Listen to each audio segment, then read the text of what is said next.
This here is the cup warmer by VOBAGA. It's really quite nifty. It's a cool little device that stays on your desk or any kind of flat surface, of course. It needs to be plugged in, but once it's plugged in, turn it on. It's got different settings, and right now I'm at the setting where if I put a cup of coffee, let's say, enjoy my cup of coffee in the morning, but if you, like me, tend to drink your coffee and take a little bit longer time, you need to keep it warm.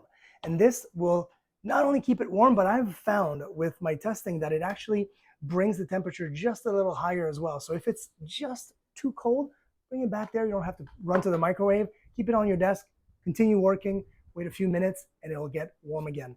This surface does tend to go hot, obviously, because it is a cup warmer. So it is caution because this is hot surface. You don't want to put anything next to it. So that's kind of like the only con that I would give this. You do need to be a little careful with it. After 4 hours, it would automatically shut off anyway. But if you are not present in the room, if you are leaving for any reason, turn it off just like that, or unplug it, one of the two. Once it's off, it'll slowly turn off because, of course, the surface is still hot, and then you can leave it alone. One other last thing you need to understand and know is double-walled glasses, just like that. This cup has a dual wall, right?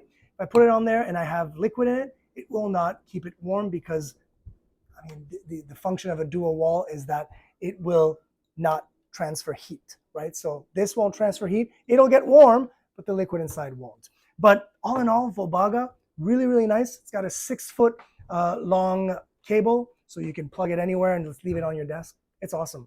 We really enjoy it.